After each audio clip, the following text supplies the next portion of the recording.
and welcome to the Digital CxO podcast. I'm Amanda Razani, and with me today I have Weldon Dodd. He is the Senior Vice President of Global Partnerships at Kandji. How are you doing today? I'm doing really great. Thanks so much for having me on, Amanda. Happy to have you on the show. So first, can you share a little bit about Kandji? What services do you provide? So Kandji is a SaaS solution for companies to manage and secure their Apple devices. So we leverage Apple's mobile device management or MDM protocol, as well as endpoint security framework and other controls, right, that allow companies to quickly deploy devices out to users that are correctly configured, have the right software and applications installed, patched, up to date, secured, right controls to hit security frameworks or baselines that they want to achieve. All of that's possible with Kandji. Great. And to that note, I believe you just released your third Apple Enterprise survey. So can you share a little bit about what does that survey cover and what type of people did you survey and the radius of the survey and that kind of thing? Sure. Yeah. So this survey is done in partnership with a research company so that we can guarantee that it's statistically valid results, and a broad section of IT professionals, mostly North America, but there is international representation in the data as well, polling them about their attitudes around Apple devices within the enterprise. What are they seeing? What does adoption look like? Is it growing? What concerns do they have? What are their areas of focus? And so the research firm that we work with, they go out and survey all these people and gather the results. And there's some really, kind of interesting trends that come out of this that indicate that Apple within the enterprise is very strong and continues to grow. Okay, wonderful. So what did you see as far as, is there a growing amount of Apple users and exactly why is that? Yeah, so there's a clear preference for companies that about 77% of the respondents say that the Apple footprint within their organization is going to grow in the coming year. That's really being led by two key trends. One is employee preference. So in organizations where companies have allowed employees to choose which platform they would like to use for day-to-day productivity, Apple is continuing to grow. The other key factor is security and reliability. So companies recognize that Apple has some advantages in that area, and so they continue to prefer Apple, and they choose to grow the amount of Apple devices they have because they see those advantages around security and reliability. I think implied in that is performance as well. We've seen such massive increases with Apple Silicon, particularly the performance of the new M4 series chips that have just come out in the new MacBook Pros. Those have real benefits to business, particularly those that are interested in anything related to AI. Because they're mobile chips, right, that really high performance coupled with strong battery life on a laptop makes for a pretty compelling device a lot of people are interested in using. Yeah, I, for one, have always felt drawn to Apple products. I feel more comfortable using my Apple phone. I feel it's more secure.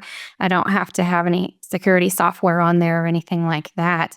And knock on wood, I've never had an outage, which I know your survey said that they are confident that there's going to be less outages with their Apple products. Yeah, there's been some items in the news recently, without being too specific to throw shade on anyone specifically. There are some challenges in the Windows environment. Like I used to work with Microsoft as well, right? So there's no ill will or bad blood here or anything, right? The Windows PC ecosystem is rich and vibrant in lots of different ways, lots of innovation because of its open architecture and kind of the open ecosystem that exists over there. But that's also one of the challenges, right? That on the PC side, you have to support a wider variety of device drivers for hardware. There's other drivers related to security products, for example, that have low-level access to the kernel and operate, within a ring of the operating system where it could crash the whole system or not allow it to boot.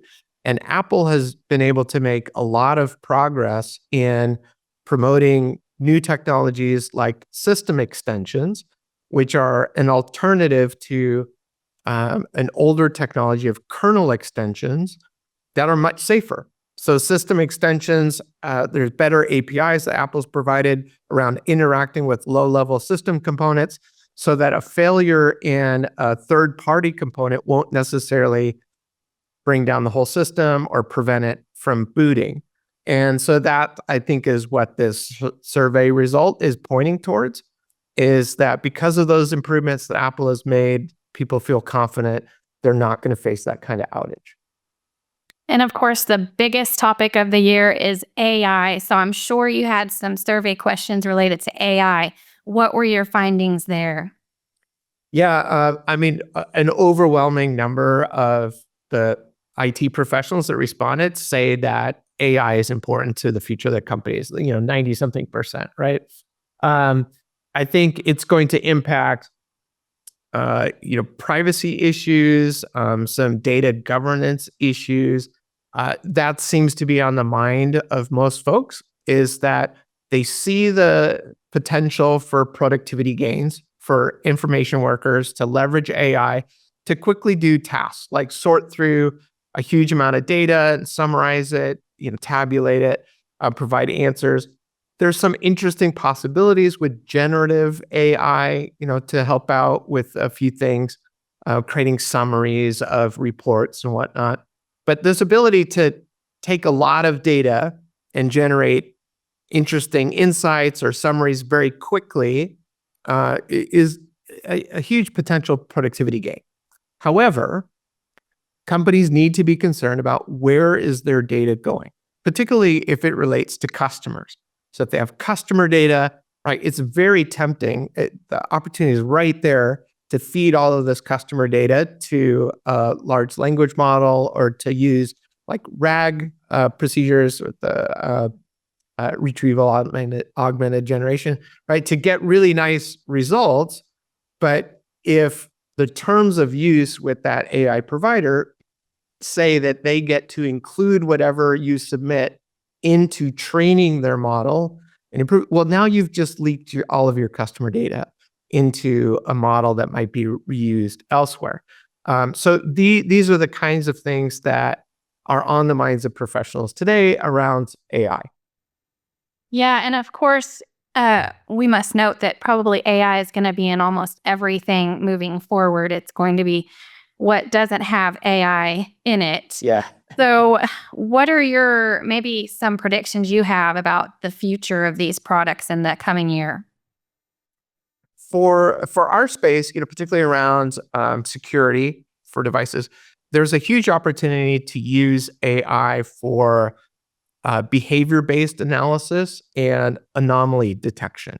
So because we have this ability to build a huge corpus of data around what normal looks like for a device, you can train a AI model or a large language model to recognize what's different or what's anomalous. And so for security, this is really exciting because we would love to provide tools and systems and functionality for our customers so they can say, hey, you know what? This pattern of behavior looks like an attack.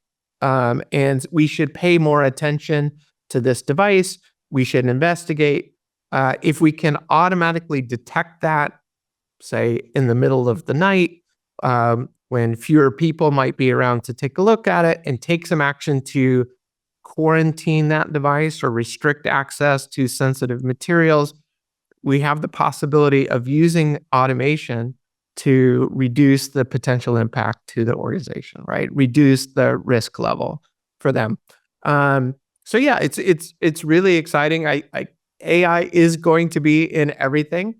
Some of those applications are a bit frivolous, I think. At times we've seen a few that are, but there are real applications where AI is going to make just an enormous difference in our ability to create tools that make teams more productive, that allow them to do more, to get more reach and leverage out of the great people that they already have. Absolutely. It will be very interesting to see all the use cases for AI over the next couple of years. Yeah. Well, if you had one key takeaway you could give our audience today, what would that be? I think that, with this survey, right, it's really pointed at organizations continuing to adopt Apple, to use Apple, in important ways within the org. I think it's a combination of this perception that Apple is very straightforward to use, that it creates a nice user experience. That focus on the endpoint, right, and making sure that it's productive, that's a real trend for the future. Like, we've seen this pendulum swing between computing in the cloud and computing on servers and computing on the endpoint. Apple's hit this really nice moment where the capabilities on device for doing AI processing combined with the cloud makes for a nice interaction. What I mean by that is, when we're thinking about data governance, the more jobs that you can do on device without shipping them out to a third-party cloud provider gives you more control over data governance and more just security, in the sense of feeling more confident that you know where your data is and that you have your hands on it. And so I think Apple's advantage, particularly with the M4 generation of chips and the AI capabilities that are in there for doing this kind of work, means that a lot of companies will see a real tangible benefit to using Apple laptops and being able to do a lot of this AI work on device. Yeah. All right. Well, thank you so much for coming on our show and sharing your insights with us today about the survey and the future of AI and Apple products. Thank you so much for having me on. All right. And thank you to our audience. Stay tuned. There's more.